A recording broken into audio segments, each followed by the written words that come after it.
They're dangerous, Brighton, make no mistake about that. They play in the same vein that Swansea do. Pleasing on the eye. And certainly they carry a threat. It is Brighton against Newcastle, a tie that encapsulates the appeal of the Cup, a taste of what Brighton are aiming for on a weekly basis, and jam-packed to the full ginnels, the Amex, in the words of the title sponsors. That'll do nicely.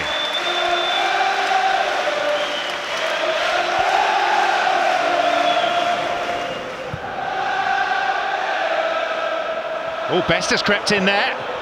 And Best is a foot away from putting Newcastle in front with their first genuine attack. Cabaye with the corner. Williamson just eased off the ball. Amiobi! Another good save by the keeper.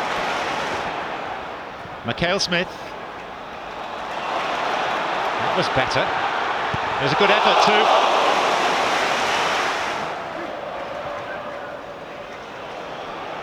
Buckley. Easily away from Simpson. Mikhail Smith pulling away, trying to find space in the middle. Buckley past Cabaye, deflection it in! Brighton's big moment!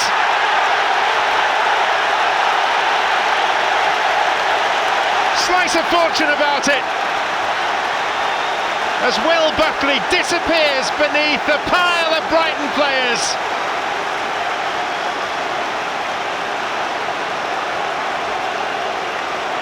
But the deflection was everything. I think I've come off Williamson.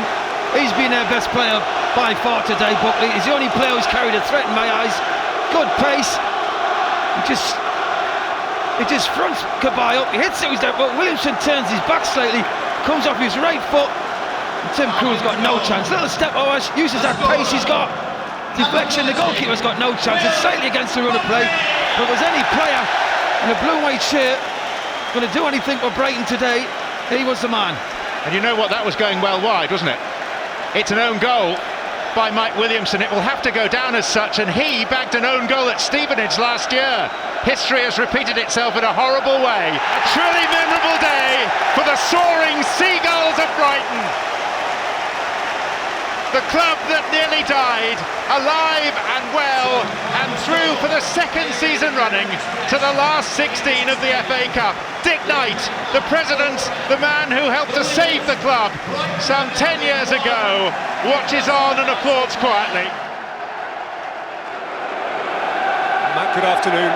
Fabulous noise, smashing modern setting for a good old-fashioned cup tie as Newcastle discovered to their cost in last year's fourth round. Significantly different teams today, just 5 of that winning Brighton 11, 4 of that losing Newcastle side are involved from the start today. And Pardew has approached this game with a verve and a positivity which does him great credit, because, let's be honest, if ever there was a game he could do without, this is it, and that is the nature of third round day.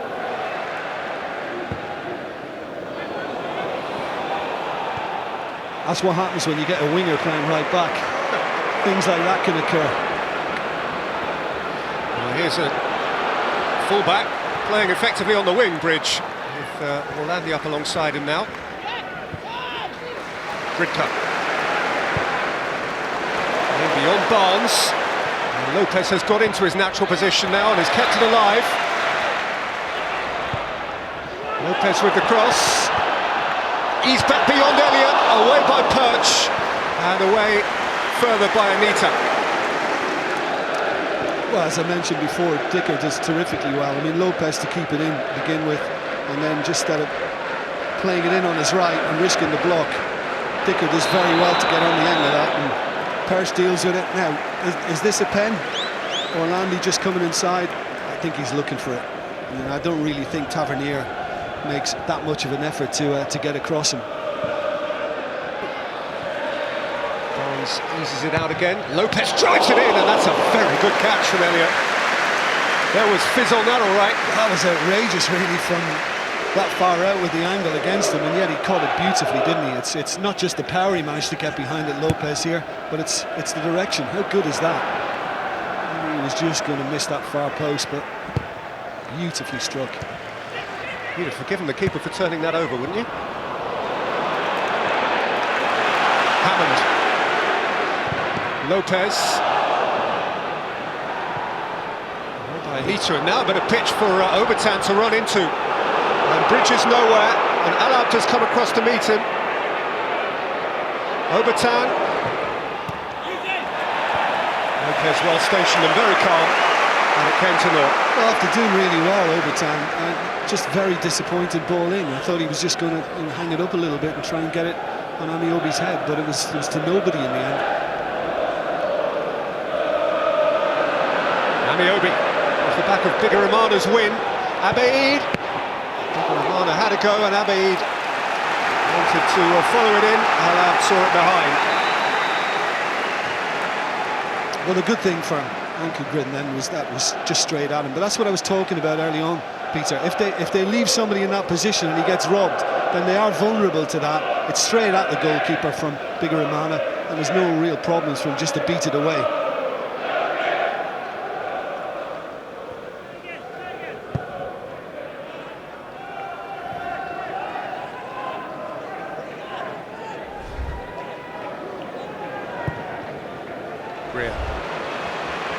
Landy, but Bridges on his bike, and Bridges kept it in.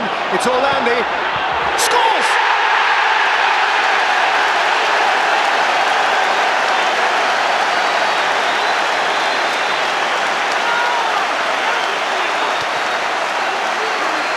Another stellar Sussex Cup moment, provided this time by Andrea Orlandi.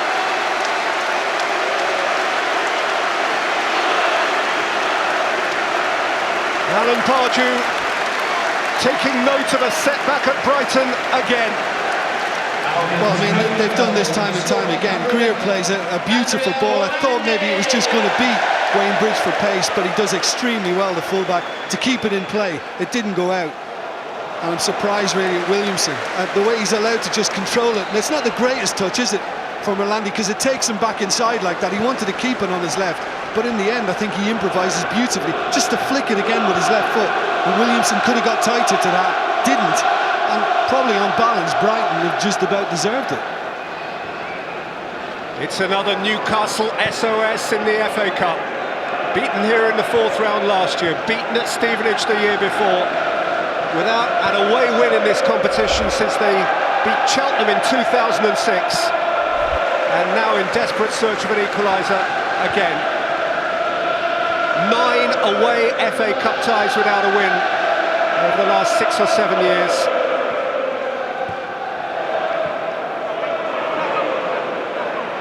Abeid.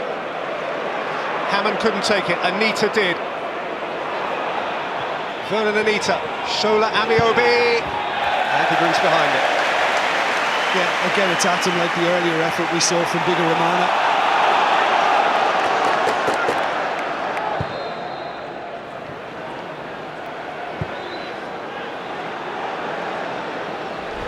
Sammy Amiobi, Shola Amiobi. Challenge again from Dicker. Got to get Hove, Shola Amiobi. And there's a little clip from Shola Amiobi in the follow-up, which he's going to get a yellow card for.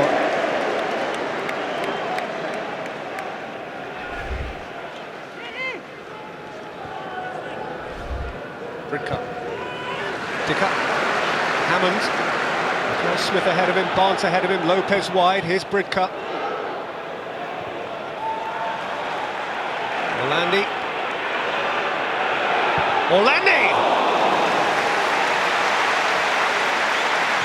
Got the taste.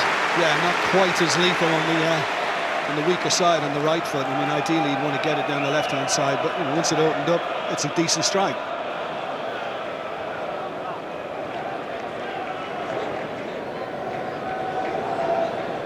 Santon. Too much of Ranger. Easy read for Lopez.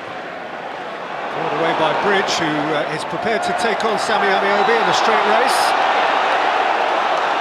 Evidently gave him a shove. It's just a little coming together here. There. He might have just clipped his ankle as well. Brighton feel it was soft. It was just about. 32 now, Wayne Bridge, still quick. 10 years ago this weekend, he was starting out on that wonderful cup adventure with Gordon Strachan and Southampton. centre. Down for Ranger. Down for very long. Quite a long way up. Yeah, I mean, you need to catch those perfectly, don't you? And there's a lot of tugging going on as well. Dean Hammond was the one back trying to wrestle with him and deal with him, and Hammond seems to have got hold of him. Just look in the box, got his arms up.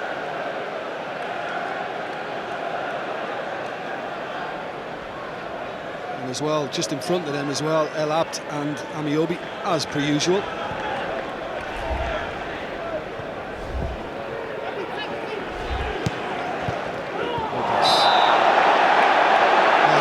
Shola is on the yellow. Lee Prober is going to have to send him on his way. Bad to worse for Newcastle. Goal down, man down, skipper off. Where do they go from here?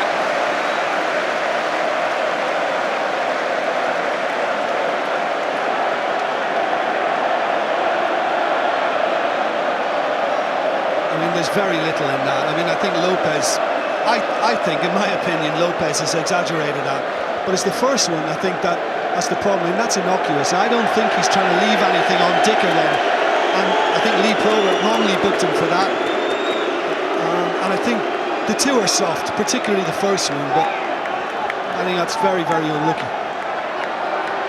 Alan Pardew must wonder what to think. He's lost Demba Ba, Cisse injured, Shola Amiobi will now be suspended. And Newcastle United go to Norwich in a crucial Premier League game next Saturday. And hopefully Lopez will be okay. I suspect he will be. But that little shot we got the Newcastle fans, I do feel for them. I mean, they've made, as you said, Peter, a hell of a long trip, and a lot of them setting off in the early hours of this morning, and they're getting this. It's a nightmare. What can possibly go wrong for Newcastle to make it worse than it is now? It is one thing after another. It never rains, but it pours.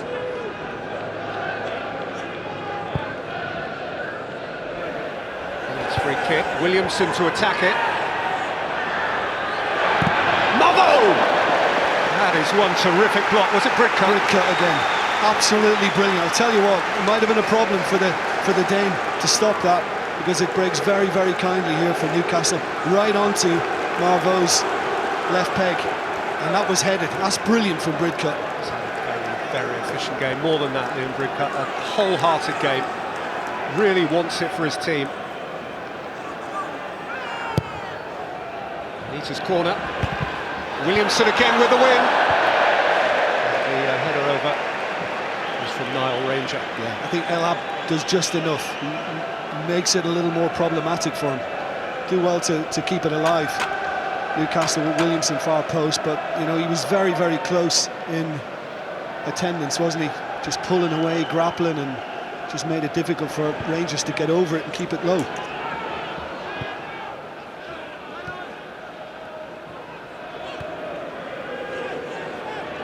Dummett.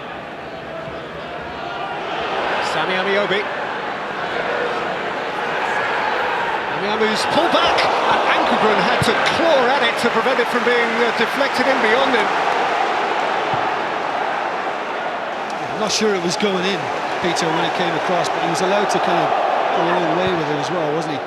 Sammy Amiobi to just kind of weave his way, just keep it on that left side, and it came off his thigh. And he did enough.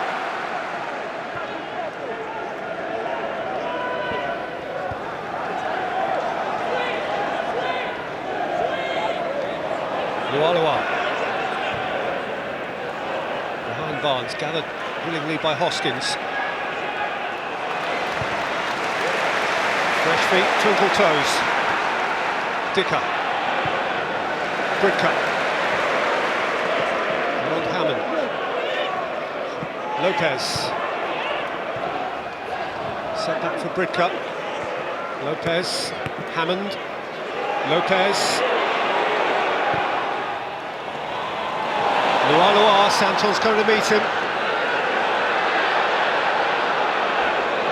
Kazenga Lualua, main bridge, deflected behind.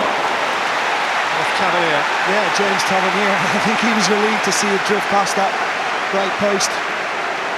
And he's got 4 goals already, hasn't he, this season, Wayne Bridge? So, you know, he's in the mood. He's got a belter at Ipswich in the week. Yeah.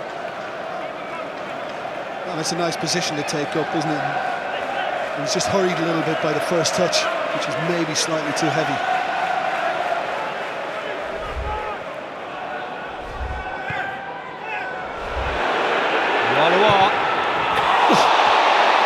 Ripple connecting from the outside. Yeah, I think Elliott got a good early view of it, and I think he knew in the end it was just slightly pulled and always likely to go past on the outside of that front post. He had it covered.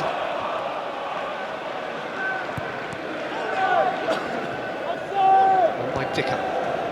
Hoskins with Tavernier at his back. Bridge, a little uncertain, but he'll get another go. It's gone down and has a free kick. And Jim Beglin, that brings us to your Budweiser FA Cup man of the match. Well, he's in shot, Liam Bridcut. I think he's been terrific today. Doing what he does an awful lot. Tackling. He's been aggressive, he's been tenacious, I think he's been wholehearted. He's a great team player, and he's been efficient on the ball as well. And here he is, Bridcut. Particular block as well was worth a goal.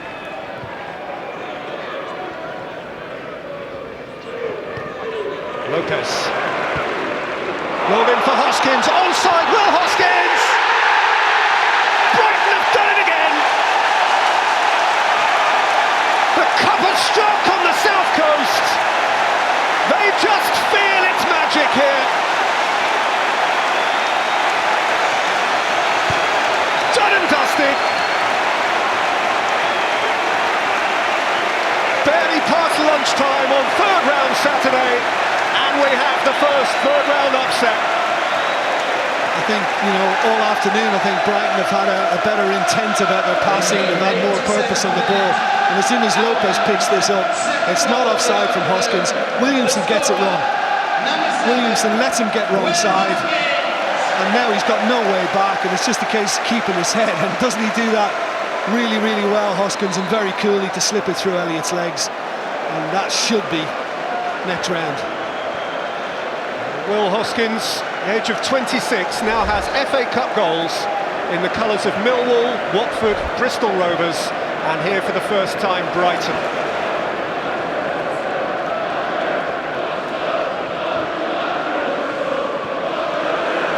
Bridcut. Aimed in at Hoskins. Denied by an out-rushing Elliott. Do you know what, if he'd had a little Hoskins and got the right touch there was a little lob on. He could have just helped it on its way over Elliott as he came off his line.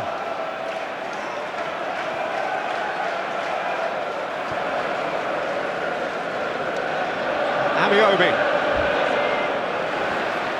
Long-legged run, Ranger. Decent block by Ankergren. He just tried to lift it in the end range, didn't he? His Ankergren went down, and goalkeeper has done very well.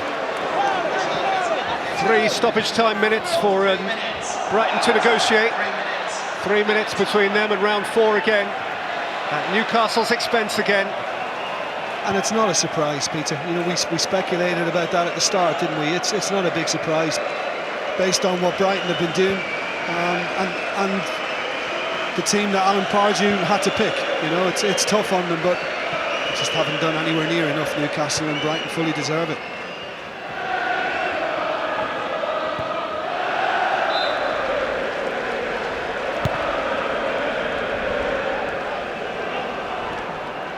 Brighton fans singing, as is traditional on this day, about going to Wembley. Last time they beat Newcastle in the third round, that's what they did. 30 years ago. Newcastle have a corner, stoppage time at the end of stoppage time. Anita beyond Greer, fired in by Williamson. There's always a Brighton body in the way. Yeah, that was the skipper there. Somehow you just knew. This one has felt meant to be. Even before a ball was kicked. The cup has gone and done its thing down in Sussex by the sea once more. And Newcastle once more just can't wait to get home. A long way home. Wayne Bridge was excellent and instrumental in the scoring of the first goal by Andrea Orlandi, and then when Will Hoskins came off the bench to replace Craig McHale-Smith after Newcastle had been reduced perhaps harshly to 10 men, Hoskins went through and made sure. And still Brighton haven't lost an FA Cup tie in their new home, and still they wave their flags and take pride in their town, their city, their county. It's the way the FA Cup is meant to be, and it has started with a peach. A peach for those who love its unpredictability, if indeed unpredictable this was, because Brighton looked strong and ready and up for it. They sought glory and they found it, and Newcastle disappear, a shadow of themselves, tails between their legs and out of the FA Cup. Brighton and Hove Albion the winners here on third round Saturday over Newcastle United by 2 goals to 0.